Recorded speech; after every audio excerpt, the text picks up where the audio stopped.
So hello guys, welcome back. तो guys आज की वीडियो में क्वेश्चन कवर करने वाले हैं जो कि प्रदीप जी यहाँ पे पूछते हैं। लक्ष्मी ऑर्गेनिक वाली वीडियो पे इन्होंने क्वेश्चन करा है। मार्च 2015 में नेट प्रॉफिट कंपनी का 21 सीआर था और ईपीएस भी 21 के आसपास था। अभी मार्च 2024 चल रहा है, नेट प्रॉफिट कंपनी का 121 हो चुका है, 21 से 121 हो चुका है, लेकिन ईपीएस जो है इसका वो 4.37 ही है। इनका मेन कंसर्न ये है कि ईपीएस क्यों नहीं बढ़ रहा है जबकि नेट प्रॉफिट यहाँ पे इंक्रीज हो गया है। चलो इनका ये क्वेश्चन क्लियर करते हैं। आप 2015 में देखेंगे लक्ष्मी ऑर्गेनिक में नेट प्रॉफिट 21 सीआर था और ईपीएस इसका 21.12 था। अभी जो नेट प्रॉफिट 21 सीआर था वो 134 यहाँ पे हो चुका है और इसका नेट प्रॉफिट जो है मात्र 4.86 का रह गया है। अब ये तो ऑब्वियस ही बात है, नेट प्रॉफिट बढ़ता है तो ईपीएस भी बढ़ता है। क्या सही में ऐसा होता है? यही डाउट आज मैं आपका सोल्व करने वाला हूँ। इसके लिए हमें सबसे पहले देखना पड़ेगा ईपीएस का फॉर्मूला क्या होता है। माफ कीजिएगा, मेरी हैंड राइटिंग थोड़ी सी खराब है।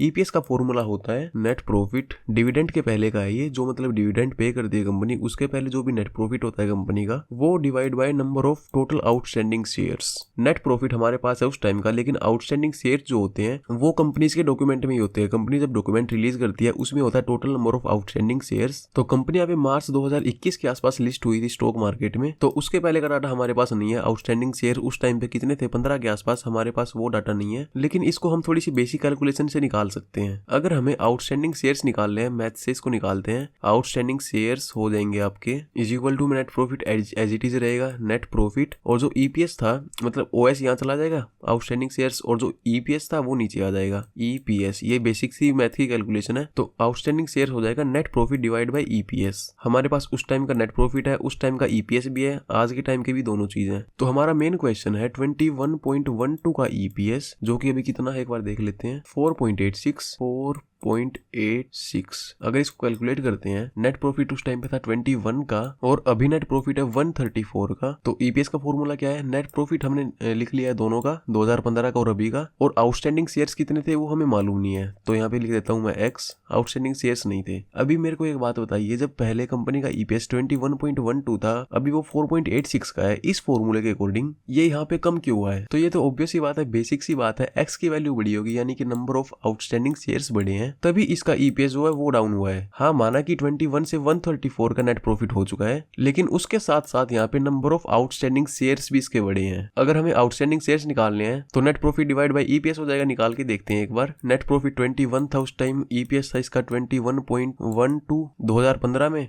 और अभी नेट प्रॉफिट है 134 डिवाइड बाय ईपीएस कितना इसका 4.86। इसको कैलकुलेट करते हैं एक बार। 21 डिवाइड बाय 21.12, तो ये आ गया आपका 0.99। 2015 के आसपास approx number of outstanding share 0.99 थे। अभी कितने हो गए हैं वो अभी के देखते हैं, 134 डिवाइड बाय 4.86, तो ये आ गया 27.5 अप्रोक्स, 27.5। तो आप यहाँ पे देखिए, जो आउटस्टैंडिंग शेयर्स 2015 में 0.99 के आसपास थे, वो यहाँ पे अप्रोक्स 27 टाइम्स बढ़ चुके हैं। तो यहाँ पे आउटस्टैंडिंग शेयर्स में ग्रोथ अप्रोक्स 27.5 टाइम्स हुई है, लेकिन नेट प्रॉफिट में जो ग्रोथ हुई है वो अप्रोक्स 6.3 टाइम्स हुई है, 6.3। नेट प्रॉफिट तो यहाँ पे बिल्कुल बढ़ा है, मान गया मैं, तो ईपीएस भी बढ़ना चाहिए था। ईपीएस तब बढ़ता जब उसी नंबर से यहाँ पे नंबर ऑफ आउटस्टैंडिंग शेयर्स बढ़ते, या फिर उतने ही रहते या फिर उससे कम होते। यहाँ पे 27 times number of outstanding shares बढ़ गए हैं, इसलिए यहाँ पे 21.12 का ईपीएस 4.86 का रह गया है। होप सो कि आपको ये चीज समझ आई होगी। अगर आपकी भी लर्निंग में कोई दिक्कत आ रही है तो बेझिझक मेरे को कमेंट सेक्शन में पूछ सकते हैं। पूरी कोशिश करूंगा आपको रिप्लाई करने की। फिर भी समझने में दिक्कत होती है तो आपके लिए डेडिकेटेड वीडियो बनाने की कोशिश करूंगा। तो thank you so much guys, thank you so much for watching, bye bye and take care.